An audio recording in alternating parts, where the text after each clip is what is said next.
हर मनुष्य अपनी जिंदगी अपनी अपनी समझ के अनुसार जीता है।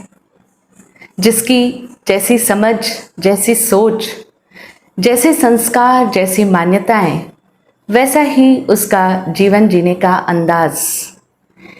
और फिर हम देखते भी हैं कि हर इंसान अपनी अपनी मान्यता और अपने संस्कारों के अनुरूप अपनी पूरी जिंदगी गुजार देते हैं। तो ये जो अपनी सोच, अपनी मान्यता और अपने संस्कार हैं, ये सब कुछ दर्शनावर्णीय कर्म के तहत कार्य करते हैं। सुन रहे थे हम पिछले प्रवचन में दर्शनावर्णीय कर्म के संबंध में। किसे कहते हैं दर्शनावर्णीय कर्म? दर्शन पर आवरण डालने वाला कर्म। और दर्शन अर्थात हमारी दर्शन क्षमता, यानी हमारी देखने की क्षमता। अब वो देखना सिर्फ इन आंखों का देखना ही नहीं है, हमारी आत्मा से जो देखना है, यानी जो हमारे भीतर की अनुभव करने की क्षमता है, जो हमारे भीतर की वेदन क्षमता है, महसूस करने की और समझने की क्षमता है, जो अंडरस्टैंडिंग एबिलिटी है, जो हमारे अंदर की फीलिंग है आत्मा की, वो सब कुछ दर्शन गुण कहलाती है। और जब उस अनुभव क्षमता पर, समझ क्षमता पर और देखने की क्षमता पर आवरण आ जाता है तो उसे दर्शनावर्णीय कहा जाता है। अब ये आवरण किसका आता है? तो बताया कि हमारे विचारों का, हमारे संस्कारों का, मान्यताओं का और परंपराओं का। ये चीजें हमारे इस दर्शन गुण पर आवरण डाल देती है। हाँ, इन सब की वजह से हमारी आत्मा का जो स्वभाव है ज्ञान और दर्शनमय होना, ज्ञान और दर्शन हमें कहीं बाहर से एक्वायर नहीं करने होते। ये हर आत्मा का निजी स्वभाव है, मौलिक गुण है जो सदा उसके साथ में है। लेकिन प्रॉब्लम यह है कि जब तक हम संसारी अवस्था में हैं, तब तक आवरण हमने अपने आप के इस दर्शन गुण पर किनका डाला? विचारों का, मान्यताओं का, धारणाओं का, परंपराओं का और संस्कारों का। अब हम देखें, विचार करें तो क्या कोई भी इंसान इन अपने विचारों, संस्कारों, मान्यताओं और परंपराओं के बगैर क्या जी सकता है? क्या एक मनुष्य का अस्तित्व इन सब चीजों के बगैर कोई है?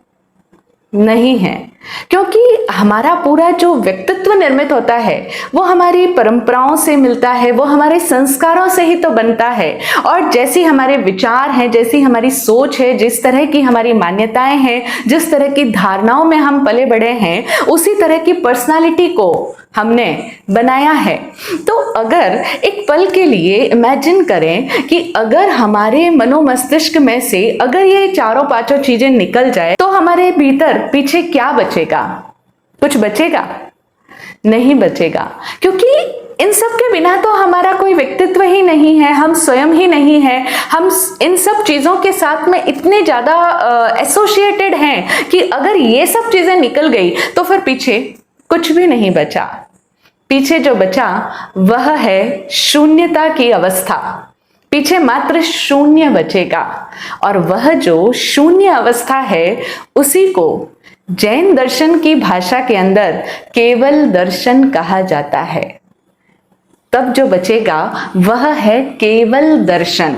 तब हमारे अंदर मात्र दर्शन होगा, तब ओनली विजन प्रकट होगा, तब हमारी आत्मा का दर्शन गुण अनावृत हो जाएगा, उद्घाटित हो जाएगा, और वह मात्र दर्शन होगा। अब उसके अंदर और किसी भी तरह का, कोई भी तरह का कंटेमिनेशन नहीं होगा, ना कोई तरह का विचार होगा, ना कोई तरह की सोच होगी। जो नहीं देख सकता वह सोचता है, और अगर दिखलाई ही पड़ रहा है तो फिर सोचने की आवश्यकता ही क्या है? आप स्वयं एक कल्पना कीजिए कि अगर आपको किसी रास्ते पर आप जा रहे हैं और आपको उस रास्ते का स्पष्ट रूप से बोध हो रहा है, तो आपको किसी भी तरह से सोचने की या अनुमान करने की जरूरत पड़ती है क्या कि यहाँ पर हमें इस तरीके से जाना है, इतने कदम सीधे चलना, फिर ऐसे चलना? नहीं ना, आप स्वयं उसे देख पा रहे हो। इसी तरह कोई भी विषय वस्तु आपके समक्ष क्लियर रूप से दिखाई देती है तो हमें उसमें सोचने की आवश्यकता नहीं होती। तो जब दिखलाई ही पड़ रहा है तो उसमें सोच की आवश्यकता नहीं है, और जब दिखलाई नहीं पड़ता है तब सोचना होता है। तो सोचने का मतलब क्या हुआ? जहां हमें दिखलाई नहीं पड़ रहा है या फिर जहां हमें अधूरा दिखलाई पड़ रहा है, यानी थोड़ा कुछ अंश में दिखलाई पड़ रहा है लेकिन बाकी अंश में हमें क्लियरली विजन नहीं हो रहा है, तो वहां पर हमें अनुमान लगाना होता है, सोचना पड़ता है, विचार करना पड़ता है ना। और या फिर अधूरा दिखलाई पड़ रहा है, खंड खंड दिखलाई पड़ रहा है, या फिर जो जैसा है उस रूप में नहीं बल्कि विकृत रूप में नजर आता है, तो हमें सोचना पड़ता है। और अदरवाइज सोच की आवश्यकता नहीं होती मात्र दर्शन में। तो ये जो केवल दर्शन है, इसका मतलब है मात्र दर्शन, कोई सोच नहीं, कोई विचार नहीं, कोई मान्यता की आवश्यकता नहीं, कोई संस्कार की भी जरूरत नहीं, ना कोई परंपरा, ना कोई धारणा, ना कोई सिद्धांत, ना कोई मान्यता। तब प्रकट होता है केवल दर्शन, ट्रू एक्सपीरियंस, ओनली विजन होता है वहां पर। लेकिन अभी हमारे पास में वैसा क्लियर विजन, केवल दर्शन, मात्र दर्शन, ओनली विजन नहीं है, क्योंकि अभी हमारे पास में बहुत सारे दूसरे दूसरे दर्शन हैं। अभी हमारे पास में बहुत तरह तरह की सोच है, कई तरह तरह के विचार हैं, मान्यताएं हैं, है ना। हम तो जब से हम इस दुनिया में आए हैं, जब से हमने अपना होश संभाला, हमने यहाँ पर सभी को विचार करते हुए ही देखा, सभी को सोचते हुए ही देखा है। और हमारी दुनिया में इस सोच को, विचार को बहुत ही महत्ता प्रदान की जाती है। हमारे यहाँ पर उस इंसान को समझदार कहते हैं ना, जो कुछ कार्य करने से पहले सोचता है, विचारता है, तो वो उसका थिंकिंग सिस्टम सही तरीके से काम करता है, तो हम उसे विचारवान इंसान, इंटेलिजेंट इंसान, समझदार कहते हैं। तो यहाँ हमने सबको सोचते और विचारते हुए देखा है, और साथ ही साथ सबको कोई ना कोई तरह के संस्कारों से लिप्त देखा है। हर व्यक्ति के अपने कोई ना कोई संस्कार है। हाँ, सबके डिफरेंट डिफरेंट हो सकते हैं, लेकिन हर एक के संस्कार अवश्य हैं। सब अपने अपने संस्कारों में कैद देखे जाते हैं, और हमने सबको अपनी अपनी मान्यताओं से ग्रस्त देखा है, अपनी अपनी धारणाओं में बंधा हुआ देखा है। सब अपने अपने आदर्श के अनुरूप अपने जीवन को जीते चले जा रहे हैं। अब किसी के आदर्श प्रभु श्री राम है, मर्यादा पुरुषोत्तम है, तो किसी के आदर्श श्री कृष्ण है, तो किसी के लिए उनके गुरु, उनके भगवान प्रभु श्री महावीर हैं, तो किसी के लिए गौतम बुद्ध हैं, किसी के कोई अन्य हो सकते हैं। तो इस तरह से हमने सबको अपनी अपनी मान्यताओं के साथ में देखा है। तो यहाँ तक तो ठीक है, सबकी अपनी मान्यता है, अपनी अपनी धारणा है, अपने अपने संस्कारों के अनुरूप वे मान करके जी रहे हैं। लेकिन इतना ही तो नहीं है ना, उन संस्कारों की वजह से, अपनी अपनी उन मान्यताओं और धारणाओं की वजह से हमने यहाँ पर लोगों को एक दूसरे के साथ लड़ते झगड़ते भी देखा है। बहुत क्लियर सी बात है, यहाँ इस दुनिया में सबसे अधिक लड़ाइयाँ किसके नाम पर होती है? अपने अपने धर्म और संप्रदाय के नाम पर ही तो होती है। सब अपनी अपनी मान्यताओं के लिए लड़ रहे हैं। हिंदू मुस्लिम झगड़ा कर रहे हैं, कोई भी एक समुदाय दूसरे वाई समुदाय से हमेशा ही संघर्षरत रहता है। तो एक गुट दूसरे गुट के साथ में हमेशा कलह, वाद विरोध रत ही रहता है। हमने इसी दुनिया में जन्म लिया जहां सभी लोग किसी न किसी गुट के हिस्से थे। तो जब हमने जन्म लिया तो हम भी स्वाभाविक तौर पर ऑटोमेटिकली किसी न किसी एक गुट के हिस्से बनकर ही पैदा हुए। यानी हम जब से जन्म लिए हैं इस धरती पर, तब से हम भी कुछ न कुछ बनकर ही आए हैं। या तो हम हिंदू बनकर आए, या मुस्लिम बन के आए, या हम सिख बन गए, ईसाई बन गए, या हम जैन बन गए, या हम अदर देन जैनी बन गए, लेकिन कुछ न कुछ बनकर ही उत्पन्न हुए हैं। मतलब जन्म के साथ ही हमें भी कोई ना कोई तरह की मान्यता का चश्मा पहना दिया गया। हमें भी कोई ना कोई संस्कारों के साथ ही हमारा पालन पोषण हुआ, हम उसी के अंदर वृद्धि करते आए हैं। तो इस तरह से जब एक इमेजिन करें कि एक ऐसा गांव या नगर हो जहां पर हर इंसान जन्म के साथ ही एक पर्टिकुलर विशेष तरह की बीमारी के साथ ही उत्पन्न होता हो, तो वहां पर किसी भी व्यक्ति को सही मायने में स्वास्थ्य का पता होगा? नहीं पता होगा, क्योंकि वो जब सबको ही एक तरह की बीमारी है तो वो बीमारी ही कॉमन हो जाएगी, वहां पर स्वास्थ्य का किसी को भान ही नहीं होगा।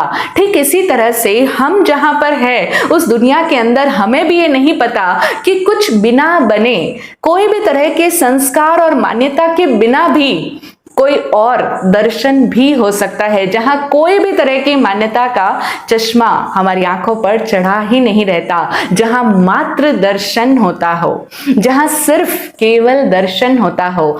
ऐसा तो कोई दर्शन हमने आज तक सुना ही नहीं, समझा ही नहीं। केवल दर्शन नाम तो हम लोगों ने सुना होगा, लेकिन हमने आज तक इसको इस रूप में कभी समझा ही नहीं, जो इसका असली मीनिंग है, जो इस शब्द के अंदर ही इसका अर्थ छिपा हुआ है, कि जहां कोई भी तरह की मान्यता, कोई भी तरह का संस्कार, कोई भी तरह की धारणा है ही नहीं, विचार मात्र ही जहां नहीं होता, वहां केवल दर्शन। हमने तो आज तक कई तरह के दर्शनों की बात सुनी है, क्योंकि जब फिलोसॉफी की क्लास के अंदर अध्ययन कराया जाता है, सब्जेक्ट है एक फिलोसॉफी, दर्शन शास्त्र, तो वहां पर विद्यार्थियों को सबसे पहले यह सिखाया जाता है कि दर्शन दो तरह के होते हैं, एक होता है भारतीय दर्शन और दूसरा होता है पाश्चात्य दर्शन। तो दर्शन पहली बात तो दो तरह के मोटा मोटी, फिर उनके अंदर भी अनेक भेद हो जाते हैं। जैसे भारतीय दर्शन भी बटा हुआ है आस्तिक दर्शन और नास्तिक दर्शन के अंदर। तो आस्तिक दर्शन में षट दर्शन कहे जाते हैं, और नास्तिक दर्शन जैन दर्शन, बौद्ध दर्शन और चार्वाक दर्शन नास्तिक दर्शन की कैटेगरी में कहे जाते हैं, क्योंकि वे परमात्मा सर्व करता है, सर्व सामर्थ्यवान है, इस रूप में उस भगवान की सत्ता में बिलीव नहीं करते, इसलिए वे नास्तिक दर्शन कहे जाते हैं। और फिर भारतीय दर्शन में षट दर्शन है, जिनमें वैदिक दर्शन है, जिनमें न्याय दर्शन, वैशेषिक दर्शन है, सांख्य और योग का दर्शन है, या फिर मीमांसा का दर्शन है। तो ये सारे दर्शन आस्तिक दर्शन कहे जाते हैं। तो इस तरह से भारतीय दर्शन भी अनेक भेदों में बटा हुआ है।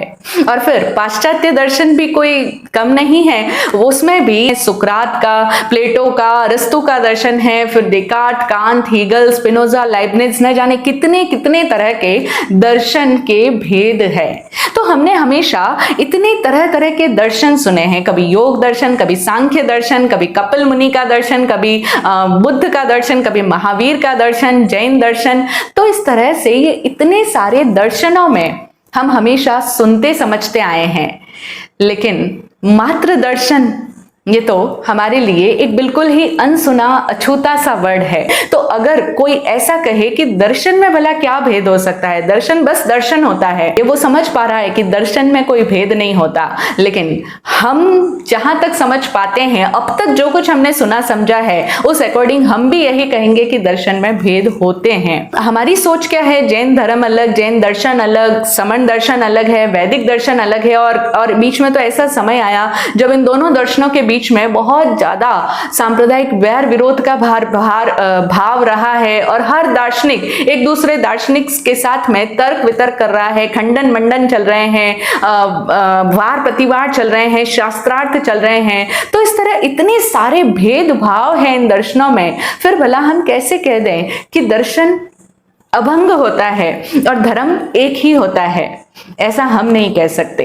हमारे बुद्धि के अनुसार तो बहुत तरह तरह के धर्म होते हैं। जैन धर्म अलग है क्योंकि हम जैन धर्म के हैं, और दूसरे धर्म अलग धर्म है। हाँ, हो सकता है कि आजकल कुछ मॉडर्न विचारधारा वाले लोग इस तरह से कहते आए हैं कि हाँ धर्म एक होता है। हाँ, वो कह तो देंगे कि धर्म एक होता है, लेकिन सिर्फ ऊपरी तल पर, या फिर अपने आप को आधुनिक सोच वाले बताने के लिए इस तरह की बात भले ही कर देंगे। लेकिन जब वो कहते हैं ना कि धर्म तो सबका एक ही होता है, उसमें भी उनके भीतर भाव क्या निहित होता है कि कौन सा धर्म एक होता है? जो मैं मानता हूं धर्म तो वही धर्म है ना। ये बात हम सबके अंदर इनहेरेंट है, अपने आप छुपी हुई है, अंतर्निहित है कि धर्म कौन सा जो मैं मानता हूं, और मैं किस धर्म को मानता हूं? जैन धर्म को। तो इसलिए धर्म बोले तो जैन धर्म।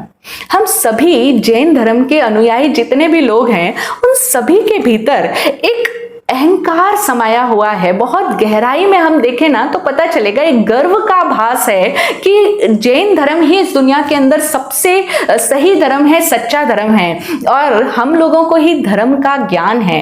बाकी दूसरे लोगों को तो पता ही नहीं है, कुछ दूसरों को थोड़ी पता है, हमें पता है, क्योंकि हम जैन धर्म में, जैन कुल में उत्पन्न हुए हैं। हमें पता है कि पृथ्वी में जीव होते हैं, पानी में जीव होते हैं, अग्नि में, हवा में, वनस्पति में, सब में जीव होते हैं। ये सब चीजों का ज्ञान हमें मिला है, औरों को थोड़ी ना मिला है। हम लोग प्रभु महावीर के दर्शन में पैदा हुए हैं, हमें तीर्थंकर परमात्मा का शासन मिला है, हमें महावीर की वाणी मिल रही है, और हमें केवल ज्ञान और मोक्ष का ज्ञान मिल रहा है। तो इसीलिए ये सारी बातों का नॉलेज तो सिर्फ हमें है। तो अनेकों जैन अनुयायियों की, जैन लोगों की सोच इस तरह की है। कई लोग हमें भी कहते हैं कि महाराज श्री, धर्म तो सिर्फ जैन धर्म ही होता है ना, बाकी सब वाले धर्म कोई सच्चे धर्म थोड़ी है, वो कोई सही धर्म थोड़ी है। और फिर जो ये मोक्ष है, वो मोक्ष भी तो सिर्फ जैनियों को ही होता होगा ना, क्योंकि बाकी दूसरे लोग तो नॉनवेज वगैरह भी खाते हैं और वो इस तरह से फॉलो थोड़ी करते हैं, तो उनको थोड़ी ना मोक्ष होता होगा। तो मोक्ष सिर्फ जैनियों को हो सकता है, और मोक्ष सिर्फ भारत में ही हो सकता है। ऐसे भी हम में से कई लोगों की सोच है कि मोक्ष सिर्फ भारत देश से ही हो सकता है, क्योंकि बाहर की कंट्रीज में तो बिल्कुल भी शुद्ध है नहीं, वो तो आर्य देश है नहीं, वो तो अनार्य देश है, तो इसलिए वहां पर ये धर्म कर्म बिल्कुल भी एग्जिस्ट नहीं करते। मोक्ष सिर्फ भारत देश से ही हो सकता है। तीर्थंकर परमात्मा सिर्फ हिंदुस्तान में ही उत्पन्न होते हैं, और केवल ज्ञान सिर्फ हम जैनियों को ही हो सकता है। इस तरह की सोच, इस तरह के विचार कि सिर्फ हमारा धर्म धर्म है, बाकी दूसरों का जो धर्म है ना, वो तो अज्ञानी लोगों के द्वारा चलाई हुई बातें हैं, वो पूर्ण ज्ञानियों का कहा हुआ कथन नहीं है, इसलिए वो धर्म सत्य धर्म नहीं है। सत्य धर्म तो तीर्थंकर परमात्मा, केवली प्रज्ञप्त धर्म ही सच्चा है। हम इसी सोच और इसी संस्कारों के साथ में पले बढ़े हैं, इसीलिए हमें यही लगता है, हमारी ये सब तरह की मान्यताएं बन गई है, और इससे परे हम कुछ सोच भी नहीं सकते। इसके सिवाय हमने आज तक कुछ और सोचा भी नहीं। हम तो बस कूप मंडूक हो गए हैं, बहुत ही सीमित सोच वाले हैं। क्या हमें पता है कुएं का मेंढक क्यों ये उपमा दी जाती है, क्यों ये प्रसिद्ध हो गया? हुआ ऐसा एक बार कि किसी समुद्र का मेंढक गलती से कुएं के अंदर पहुंच गया। अब वहां पर भी उसने मेंढक को देखा, तो वहां पर उसने मेंढक को देखा और आसपास अपने देखा, तो उससे बोला कि भाई मैं कहाँ आ गया, ये मेरी दुनिया तो बहुत बड़ी थी, मैं गलती से यहाँ पर आ गया हूं। कुएं के मेंढक ने उससे कहा, अच्छा तेरी दुनिया बहुत बड़ी थी? समुद्र के मेंढक ने कहा, हाँ मेरी दुनिया तो बहुत बड़ी थी। तो कुएं के मेंढक ने उससे जानना चाहा कि कितनी बड़ी दुनिया थी। तो मेंढक क्या फुदकता है, तो फुदक कर मेंढक ने छलांगे मारी, और छलांग मार करके फिर से उससे पूछा, अच्छा बता तेरी दुनिया इतनी बड़ी थी? समुद्र का मेंढक बोला, अरे नहीं, बहुत बड़ी दुनिया थी मेरी। तब मेंढक ने कहा, अच्छा। कुएं के मेंढक ने, उसने थोड़ा जोर से छलांग मारी, और जोर से छलांग मार करके थोड़ा उस कुएं का चक्कर मारा, और फिर उसे पूछा, तेरी दुनिया इतनी बड़ी थी? सागर का मेंढक बोला, नहीं, इससे भी बहुत बड़ी थी। कुएं के मेंढक ने अपनी पूरी शक्ति लगा करके फिर से ऊंची ऊंची छलांगे मारी, पूरे कुएं का चक्कर लगा लिया, कई बार चक्कर लगा दिया, और बोला, इतनी बड़ी थी तेरी दुनिया? समुद्र का मेंढक बोला, नहीं नहीं, इससे भी बहुत ज्यादा बड़ी थी। तो कुएं का मेंढक बोला, हो ही नहीं सकता, तू बिल्कुल ही झूठ बात बोलता है, सरासर झूठ कहता है तू, और तेरे झूठ का कहीं कोई अंत ही नहीं है, इससे बड़ी कोई दुनिया हो ही नहीं सकती है, इस कुएं से बढ़कर के और कोई दुनिया हो ही नहीं सकता, सवाल ही नहीं उठता है, मैं मान ही नहीं सकता कि इस कुएं से बड़ी भी और कोई दुनिया, कोई संसार भी होता है। ठीक हम भी इसी तरह से कहते हैं, हमारे धर्म से बढ़कर के और कोई धर्म हो ही नहीं सकता, सवाल ही नहीं उठता है। हमारे कुल और खानदान से बढ़कर के कोई और महान कुल गोत्र हो सकता है? नहीं, जैन कुल ही सर्वोत्कृष्ट कुल है, तो इससे बढ़कर के और कोई हो सकता है? ना, सवाल ही नहीं उठता है। हमारे भगवान, हमारे गुरु से बढ़कर के और भी भला कोई श्रेष्ठ भगवान होते हैं? बिल्कुल ही झूठ है, सरासर गलत बोल रहे हो आप। हमारी दुनिया, हमारे गुरु, हमारे भगवान, हमारी संस्कार, हमारी मान्यताएं, हमारी धारणाएं, हमारी परंपराएं, इनसे बढ़कर के कुछ और भी होता है और वो ठीक होता है, ऐसा हो ही नहीं सकता। अगर आप ऐसा कहते हो तो आप बिल्कुल ही झूठ बोल रहे हो। इस तरह का कथन, इस तरह की सोच हम सब लोगों की भी होती है। समुद्र का मेंढक कुएं के मेंढक से बोला, भाई मैं तुझे कैसे बताऊं कि सागर कितना बड़ा होता है, मैं तुझे कोई भी उपमा नहीं दे सकता, समझा नहीं सकता कि वो कितना बड़ा होता है।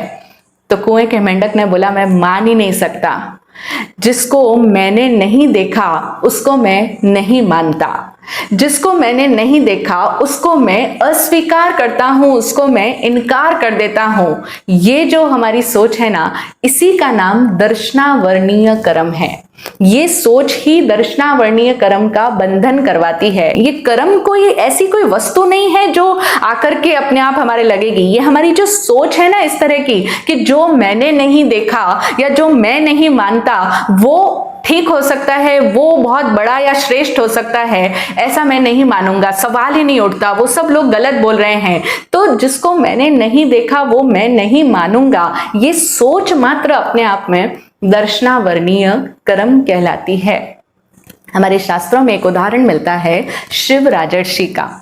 राजर्षि यानी वे पहले राजा थे और बाद में ऋषि बन गए, यानी सन्यासी बन गए। किसी समय तपस्या करते करते, ध्यान करते करते उन्हें अवधि दर्शन उत्पन्न हुआ। अब अवधि दर्शन का मतलब होता है कि इन आंखों के बिना, इन इंद्रियों के अलावा भी कुछ और देख पाना। जनरली हमारा ज्ञान तो चक्षु दर्शन तक सीमित है, जितना हमें इन आंखों से दिखता है बस हम उतना ही देख पाते हैं, हमारा विजन तो उतना ही है। लेकिन अवधि दर्शन उसे कहते हैं जो पांचों इंद्रियों से भी परे दर्शन होता है। वो आत्मा से होता है, आत्मा के भीतर से ज्ञान के अंश प्रकट हो रहे हैं, लेकिन फिर भी वो सीमित है, क्योंकि अवधि, इसका नाम ही है अवधि, यानी वो पूर्ण तो नहीं है, एक सीमित मर्यादा तक ज्ञान है, लेकिन हाँ इंद्रियों से परे है, अतीन्द्रिय ज्ञान है, जिसको हम क्लेयरवॉयंस कहते हैं। तो कुछ ऐसी अतीन्द्रिय चीजें भी दिखने लग जाती है, मतलब वो विजन उनका वहां तक वाइड हो जाता है, फैल जाता है। तो शिव राजर्षि को अवधि दर्शन उत्पन्न हुआ। जैसे आज हम एक बंद कमरे में बैठ करके भी अपने मोबाइल में, या पहले टीवी आई थी तो उस समय में जब नई नई टीवी आई तो लोग दूर दूर के क्षेत्रों की दर्शन कर पाते थे ना, दूर दर्शन हो पाता था। तो कितना आश्चर्य होता था उस समय में, क्योंकि इस तरह के वैज्ञानिक उपकरण आविष्कृत नहीं हुए थे। अब तो बहुत कॉमन हो गया है, हम लंदन, यूएसए, सब जगह को, पूरी दुनिया को और कौन कौन से ग्रहों को भी अपने इस मोबाइल और टीवी में देख सकते हैं। लेकिन ये जो अवधि दर्शन है ये अतीन्द्रिय क्षमता वाला दर्शन था। तो शिव राजर्षि को जब ज्ञान हुआ तो उन्होंने अपने उस अवधि दर्शन में देखा कि 7 पृथ्वियां होती है, यानी ये जो लोक है ये 7 द्वीप और 7 समुद्र पर्यंत है। तो उन्होंने घोषणा कर दी कि ये पृथ्वी कितनी, कि 7 सागर और 7 द्वीप पर्यंत है, यानी 7 समुद्र होते हैं और 7 ही द्वीप होते हैं, 7 पृथ्वियां हैं। तो इस तरह से उन्होंने सब जगह, उनकी ये बात प्रचारित हो चुकी थी, प्रचार प्रसार हर व्यक्ति करता है, जितना उसको ज्ञान है उस अकॉर्डिंग वो बताता है। अब हुआ ऐसा एक बार कि उन शिव राजर्षि से प्रभु महावीर स्वामी के किसी शिष्य की भेंट हो गई, रास्ते में मुलाकात हो गई। ये उस समय की बात है जब भगवान महावीर स्वामी स्वयं इस पृथ्वी पर विचरण कर रहे थे। तो महावीर प्रभु के शिष्य ने उनसे कहा कि शिव राजर्षि, तुम 7 द्वीप और 7 समुद्र की बात करते हो, लेकिन हमारे गुरु समन प्रभु महावीर स्वामी ऐसा नहीं कहते।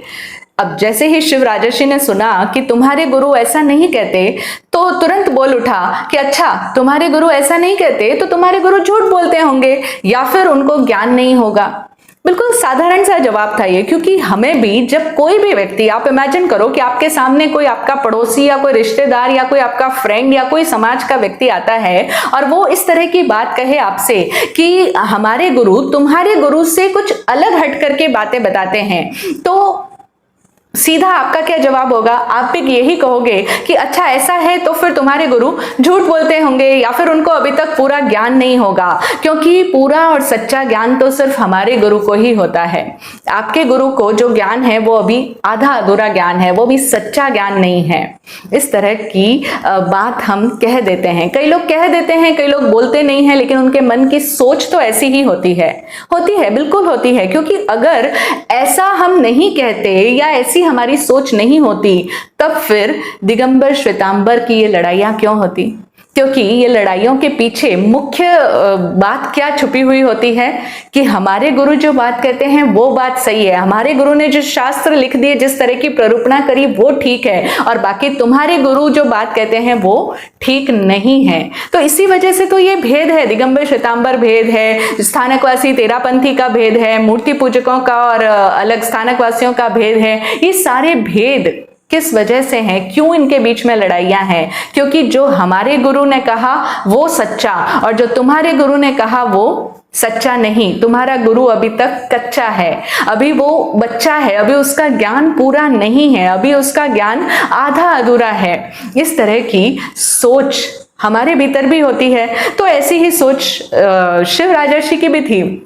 शिव राजर्षि जरा से भी नहीं अपनी मान्यता से हटे। उन्होंने कहा नहीं, तुम्हारे गुरु कह रहे हैं तो वो गलत कह रहे होंगे, उनको अभी ज्ञान नहीं हुआ होगा, मुझे ज्ञान हुआ है, इसलिए मुझे दिखाई दे रहे हैं 7 द्वीप और 7 समुद्र है। तो वो नहीं माने। तब महावीर प्रभु के शिष्य, विनम्र शिष्य थे, उन्होंने कहा कि अच्छा ऐसा कीजिए, मैं एक सुझाव देना चाहता हूं कि अगर आपकी इच्छा हो तो आप मेरे गुरु से स्वयं जाकर के मिल लीजिए एक बार। अब शिव राजर्षि में कहीं ना कहीं कोई भव्यता या कोई विनम्रता का भाव रहा होगा, तो उनके भी मन में आया कि ठीक है, एक बार मिलने में क्या आपत्ति है। तो वे चले गए समन प्रभु महावीर के समक्ष। और समन प्रभु महावीर तो हम जानते हैं कि जैसे ही उन्होंने शिव राजर्षि को देखा तो वे तो जानते हैं कि किस जीव के भीतर की चेतना के कितने पट अनावृत हो चुके हैं, यानी उसके भीतर कितने अंशों में ज्ञान उद्घाटित हुआ है।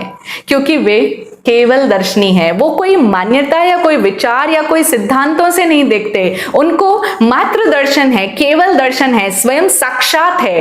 तो उन्हें पता है कि इस व्यक्ति के भीतर की चेतना के अंश कितने अंशों तक वो उद्घाटित हो चुकी है, कितने अंशों तक उसको ज्ञान हुआ है। तो उन्होंने शिव राजर्षि को देखते ही पहचान लिया। उन्होंने कहा कि तुम जितना समझते हो लोक उतना ही नहीं है, लोक का विस्तार और भी बहुत ज्यादा है, और सिर्फ 7 द्वीप और 7 सागर पर्यंत ही नहीं है, इसके आगे भी अनंत विस्तार है, अन्य भी बहुत सारे द्वीप है और बहुत सारे समुद्र है। शिव राजर्षि ने कहा अच्छा कैसे, आप मुझे प्रूव करके बताओ, क्योंकि कोई भी बात या तो हमें समझाओ या हमें दिखाओ, तभी हम उसको मानेंगे ना। जैसे आज हम लोग हैं वैसे ही हर युग के लोग होते हैं। तो उन्होंने नहीं माना, लेकिन प्रभु महावीर ने कहा कि है, तुम देखो तो तुम्हें खुद दिखाई देगा। शिव राजर्षि को लगा अच्छा तो आप मुझे दिखाओ। कहते हैं कि शिव राजर्षि प्रभु महावीर के समक्ष बैठे, और प्रभु महावीर के लेश्यावलय में बैठने से, क्योंकि तीर्थंकर परमात्मा का अतिशय होता है, न सिर्फ तीर्थंकर भगवान का बल्कि सदगुरु का भी अतिशय होता है कि उनकी परिउपासना में अगर एक शिष्य खुले भाव से भी बैठ जाए, एक पल के लिए भी अगर वो अनाग्रही चित्त से होकर के उनकी उपासना में बैठ जाए, मौन परिउपासना घटित हो जाए, तो उसके भीतर निश्चित रूप से चेतना जागृत होती ही है। शिव राजर्षि को भी भीतर ध्यान लगा, और तब उनके भीतर वो दर्शन का क्षेत्र और व्यापक होता चला गया, और तब उन्हें दिखाई दिया कि हाँ, सिर्फ 7 द्वीप और 7 समुद्र पर्यंत ही नहीं है, ये पृथ्वी और भी बहुत विस्तृत है। उन्हें नजर आ गया, दर्शन हो गया, लेकिन जो पहले बात प्रचलित हो गई वो बात तो प्रचारित हो गई। इसीलिए देखो ना, आज भी हमारे यहाँ पर क्या सिखाया जाता है, 7 कॉन्टिनेंट्स एंड 7 ओशियंस, इतना ही ज्ञान हमारे यहाँ पर कराया जाता है। पूरी एक मान्यता प्रचलित हो गई थी उनके इस कथन के ऊपर के 7 द्वीप और 7 पर्यंत पृथ्वियां होती है। तो इस तरह से पहले जो बात प्रचारित हो गई सो तो हो गई, यद्यपि उन्होंने बाद में कहा भी होगा कि इतना ही नहीं है, लेकिन फिर वो बात इतनी ज्यादा प्रचारित नहीं हो पाई, प्रचलित नहीं नहीं हो पाई।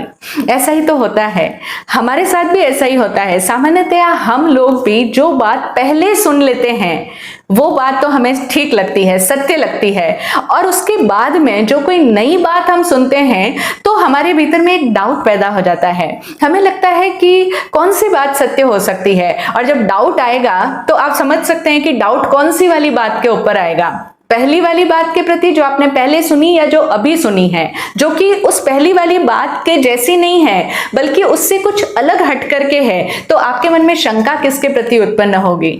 ऑब्वियसली दूसरी वाली बात के प्रति होगी। आप अपने आप से बोल उठेंगे कि जो तुम कह रहे हो ना, हो सकता है वो अभी तुमने कुछ फाइंडिंग की हो, नई रिसर्च आई होगी, या अभी तुमने कुछ ढंग से नहीं जाना देखा होगा, लेकिन जो पहले वो बात थी ना वही बात ठीक थी। तो हम उसके ऊपर क्वेश्चन मार्क लगा देंगे, जो कि अभी नई बात हमने सुनी है, लेकिन जो पुरानी है, जो पहले से हमारी मान्यता में फीड हुई है, वो बात सत्य है। ऐसा ही हम सबका सोच, हमारा सबका पैटर्न इसी तरीके से काम कर रहा होता है।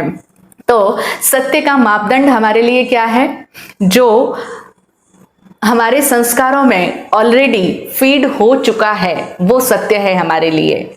और जो कुछ भी हमारे संस्कारों में, हमारे अंदर, हमारे माइंड के अंदर पिटारे में पहले से जो विद्यमान है, सुरक्षित मौजूद है, अगर उसके अनुरूप कोई व्यक्ति कोई बात कहे तो ठीक है। अगर कोई व्यक्ति उस संस्कारों के विपरीत कोई बातें करता है, जो संस्कार हम नहीं मानते, हमारी मान्यता, हमारे सिद्धांत, हमारे आदर्श के विपरीत अगर कोई बात करता है, तो हम, या फिर विपरीत भी नहीं, उससे कुछ डिफरेंट भी कोई बात होगी ना, तो सीधा टैग लग जाएगा, no this can not be right, ये राइट नहीं हो सकता, ये बात गलत ही होगी। सीधा हम उसको नकार देते हैं, इनकार कर देते हैं। और यही कारण है कि अनेकों ज्ञानी लोग इस दुनिया के अंदर नहीं पहचाने जाते। क्यों? क्योंकि एक नियम है कि हर ज्ञानी की बात हमेशा नई होती है। उन ज्ञानी की बात अश्रुतपूर्व होती है। अश्रुतपूर्व यानी जो पहले सुनी हुई नहीं हो। अश्रुतपूर्व, पूर्व यानी पहले, और अश्रुत यानी जो सुनी हुई पहले से न हो, ऐसी उनकी बात होती है। वो उनकी वाणी की विशेषता होती है। लेकिन अब अश्रुतपूर्व बात होगी तो लोग मानेंगे नहीं, सीधा सवालिया निशान खड़ा हो जाएगा। और ऐसा ही हुआ, हर तीर्थंकर परमात्मा के साथ हुआ। हम देखें जो हमारा इतिहास अभी हमारे सामने मौजूद है, उसमें भी हम इस बात को पता लगा सकते हैं। प्रभु महावीर स्वामी जब आए, जब तीर्थंकर रूप में आए, उन्होंने जब देशना दी, उन्होंने जब अपनी वाणी प्रकटाई, तो उन्होंने जो पहले से चली आ रही थी प्रभु पार्श्वनाथ की बात, सेम वैसी की वैसी प्ररूपणा नहीं की। उन्होंने 5 महाव्रत की बात करी। तो जनता ने प्रभु महावीर की बात को इतना इजीली एक्सेप्ट नहीं किया था। और फिर इतना ही नहीं, प्रभु पार्श्वनाथ ने जब अपने समय में जो ज्ञान दिया था वो भी उस समय में बिल्कुल नया था। उन्होंने अहिंसा की आत्मिक समझ प्रदान की थी। उस समय की, उस देश काल परिस्थिति की, युग के अनुरूप जो बात थी वो प्ररूपणा उन्होंने की।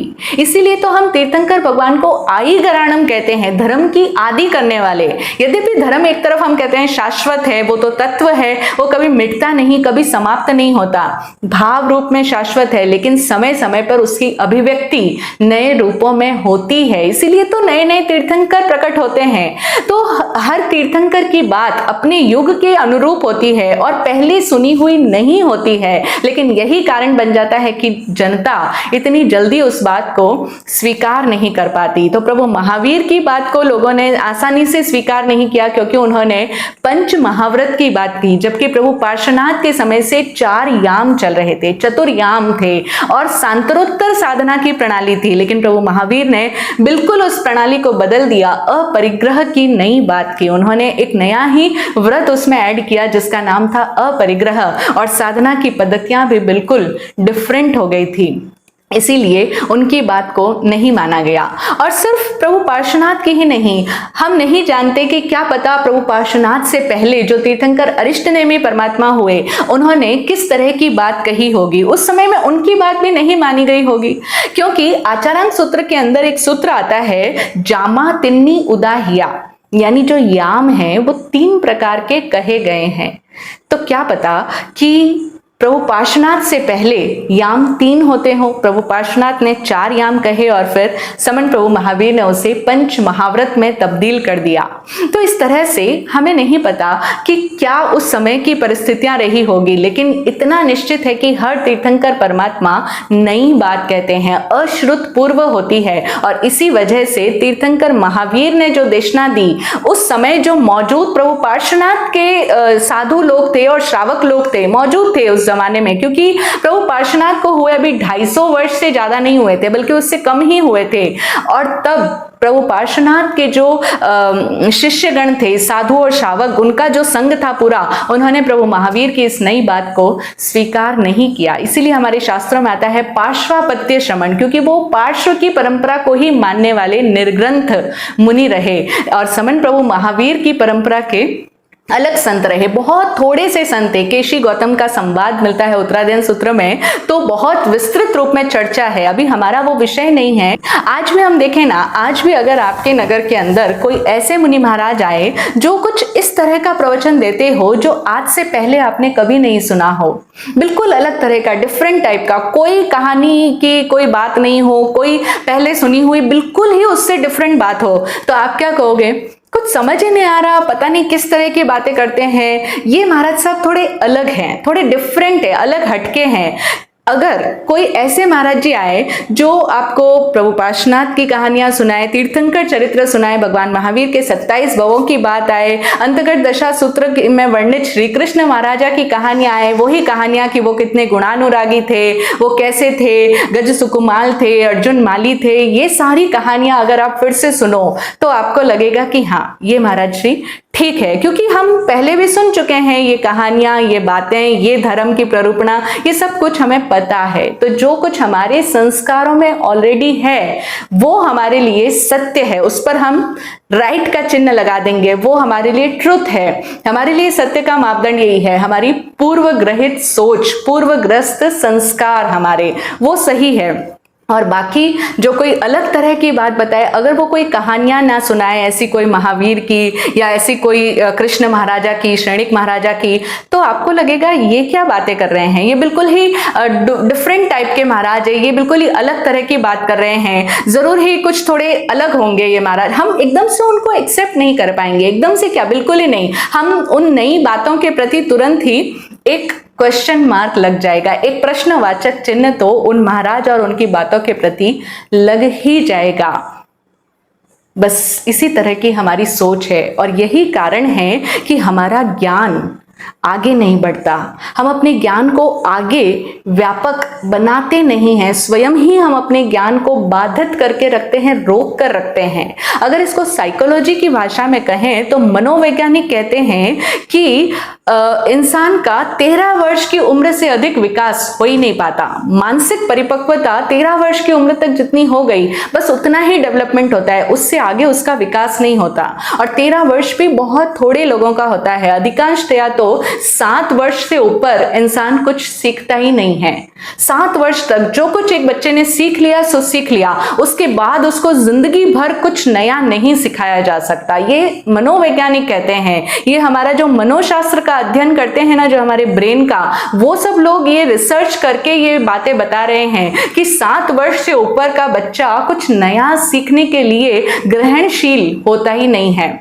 7 वर्ष तक जो कुछ उसका सांचा बन चुका है, 7 वर्ष में एक ब्लूप्रिंट तैयार हो जाता है उसके भीतर। एक जो संस्कार आपने डालने थे वो डाल दिए, 7 वर्ष तक उसके जो संस्कार पड़ चुके हैं, जो कुछ सोच विचार मान्यता जो कुछ उसकी बन चुकी है, बस वो हो गई। अब वो उसका फ्रेम एक तरह से फिट हो चुका है उसके अंदर, माइंड के अंदर।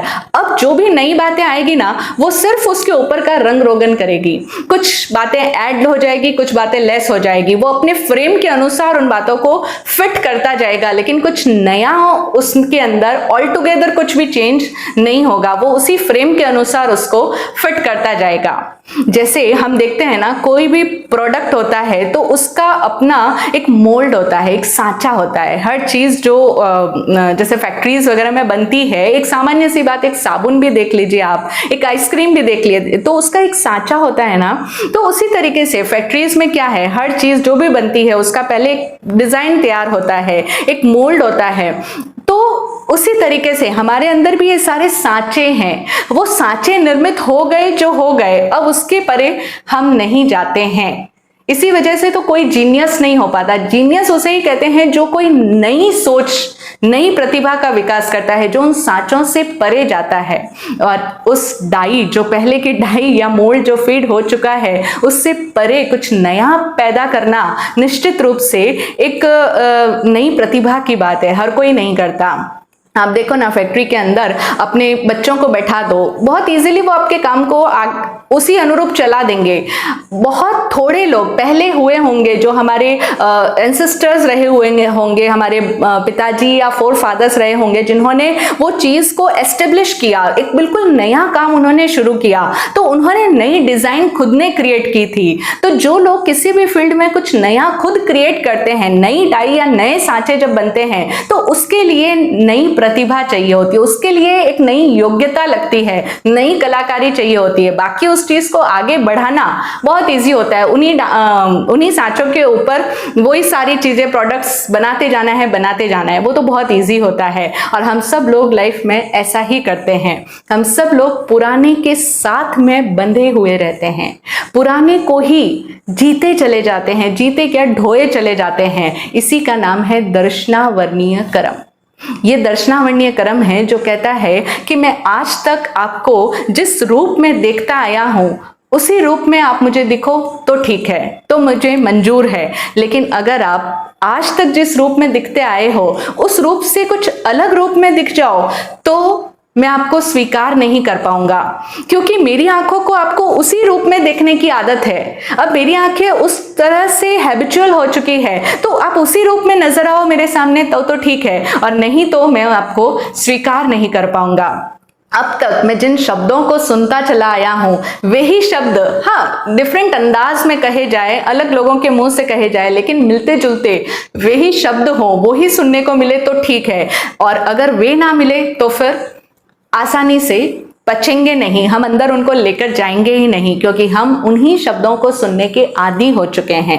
अगर वही गंध हमें मिले तो ठीक है, क्योंकि हम उसी गंध के आदी हैं। अगर वही टेस्ट हमें मिले खाने का तो हमें अच्छा लगता है, लेकिन कुछ नया, बिल्कुल डिफरेंट टेस्ट हर कोई नहीं करता है। हम देखते हैं ना, कई लोगों को आदत होती है, वो जो पहले से भोजन करते आए हैं बस वही भोजन करेंगे रेगुलर, वो कुछ नया टेस्ट के लिए तैयार नहीं होंगे। चलो टेस्ट में तो फिर से तैयार हो जाएंगे कई लोग, लेकिन बाकी सब चीजों में अपने उस आग्रह को, उस पुराने सांचे को छोड़ नहीं पाएंगे। और इसी तरह से जो स्पर्श के हम आदी हो चुके हैं, बस वही मिले तो ठीक है, उसके अतिरिक्त कुछ और हम स्वीकार नहीं कर पाएंगे।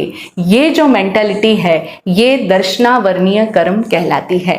और इसको हम मूढ़ता भी कह सकते हैं। इसी का नाम है मूढ़ता। दो शब्द होते हैं ना, एक मूर्खता और एक मूढ़ता। मूर्ख को तो हम आसानी से समझते हैं, जो कुछ समझता ही नहीं है उसको मूर्ख कह देते हैं जनरल भाषा में। मूड किसे कहते हैं? मूढ़ता का मतलब है जो किसी एक चीज के साथ स्टिक होके बैठ गया, मतलब उसी से चिपक करके बैठ गया। शास्त्रकार कहते हैं कि 3 तरह के मूड होते हैं, ज्ञान मूड, दर्शन मूड और चारित्र मूड। ज्ञान मूड का मतलब क्या हुआ कि आपने जो ज्ञान अब तक पा लिया है, जो कुछ सुन लिया आपने बातें, जो जानकारियां आपके दिमाग में पहले से फीड हो चुकी, जैसे फॉर एग्जांपल इस पंचम आरे में कभी किसी को मोक्ष हो ही नहीं सकता, कोई मोक्ष की यात्रा का पथिक बन ही नहीं सकता है, केवल ज्ञान हो ही नहीं सकता है। अब ये एक तरह की मान्यता है, एक तरह का विचार है, एक तरह की बात है, एक तरह का स्टेटमेंट है। अब ये जानकारी आपके दिमाग में ऑलरेडी फीड है। अब आप इसी मान्यता पर एडमेंट हो, आप कहोगे ऐसा तो हो ही नहीं सकता, अभी इस समय में मोक्ष हो ही नहीं सकता, मोक्ष के रास्ते ही बंद हो चुके हैं, मोक्ष के ताले लग चुके हैं। अब ये जो इतना वाद विवाद करोगे, आप आग्रह करने लग जाओगे, यानी आप ज्ञान मूढ़ हैं। ज्ञान जो सुनी हुई बात है, असली ज्ञान नहीं है, लेकिन जानकारी को ही यहाँ ज्ञान कहा जा रहा है, तो आप उसके प्रति मूढ़ बन गए हो कि इसके अतिरिक्त या इसको और समझने की, इसको गहराई में, इसी वाक्य की गहराई में जाकर के इसको समझने की जहमत हम नहीं उठाना चाहिए। बस हमने मान लिया ऐसा तो ऐसा ही होता है। दर्शन मूड जिसकी हम बात कर रहे हैं कि जो मैं नहीं देखता उसको मैं मानने को तैयार नहीं हूं, ये मेरा दर्शन मूढ़ता है, ये दर्शन मूढ़ता कहलाती है। और तीसरा होता है चारित्र मूढ़। चारित्र मूढ़ किस तरह से, जैसे किसी ने ये सुन लिया या उनको उनके गुरु ने समझा दिया कि देखो तपस्या करने से कर्मों की निर्जरा होती है, तो अब वो हर हाल में तपस्या करेगा। अब चाहे उनकी तबीयत अलाउ करे या ना अलाउ करे, चाहे उनके घर परिवार की परिस्थिति हो चाहे नहीं हो, लेकिन मुझे तो हर साल 28 करनी है तो करनी है, मास श्रवण करना है तो करना ही है, मैं तो इतनी तपस्या करूंगा ही करूंगा, चाहे मैं जिद में करूं, फिर दिखावे के लिए करूं। कई लोग होते हैं जो जिद में आकर के तपस्या करते हैं, कई लोग अपने आप को प्रूव करने के लिए, अपने आप को साबित करने के लिए तपस्या कर रहे हैं, क्योंकि तपस्या से कर्म निर्जरा होती है, तो इसलिए मैं तपस्या करूंगा, चाहे अब वो मेरे प्रदर्शन के लिए हो, जिद में हो, नकल में करूं, देखा देखी करूं, आग्रह में आकर के करूं, लेकिन मैं तब जरूर करूंगा। हाँ, मेरी लाइफ में हो सकता है अभी ऐसी परिस्थिति है कि मुझे सेवा की आवश्यकता है, यानी मेरी सेवा जरूरत है किसी को, तो मैं सेवा कर लूं। सेवा भी तो कर्म निर्जरा का एक हेतु है, लेकिन नहीं, तपस्या तो बोले तो तपस्या ही करनी है, सेवा तुम देख लेना। तो इस तरह किसी एक आचरण के साथ में बंध जाना, उसको नहीं छोड़ना या उसके अन्य आयामों को उसे पूर्णतया नहीं समझना, ये चारित्र मूढ़ता कहलाती है। तो इस तरह से हम इन सब बातों को समझ करके हम कभी भी मूढ़ ना बने, हम ज्ञान मूढ़, दर्शन मूढ़ या चरित्र मूढ़ ना बने, और वो तभी संभव है जब हम अपने होराइजन्स को खोलें, हम अपने भीतर की इस नैरोनेस से बाहर आएं, सीमितता, संकुचितता से परे जाएं और अपने दर्शन को व्यापक बनाएं। दर्शन व्यापक होगा तो ऑटोमेटिकली गहरा भी होगा, और तब हमें समझ में आएगा कि ये सारे विचार, सारी धारणाएं, सारे सिद्धांत, ये आदर्श सोच, ये सब कुछ ठीक है, लेकिन ये सत्य नहीं है, ना ही सत्य तक जाने का मार्ग है। इसीलिए अब इन्हें पकड़ कर रखना या इन्हें छोड़ना निर्णय हर व्यक्ति का अपना अपना है। हम सिर्फ समझ दे सकते हैं, लेकिन इस दर्शनावर्णीय कर्म को हम तोड़ेंगे या नहीं तोड़ेंगे, या फिर से हम अपनी मान्यताओं के प्रति ही मूढ़ बने रहेंगे, ये तो हमारा अपना व्यक्तिगत निर्णय है। सद्गुरुदेव की ऐसी कृपा हो कि हम सभी लोग अपने इस दर्शन पर छाए आवरण से मुक्त बने। आज के लिए इतना ही। ओम शांति, जय हो।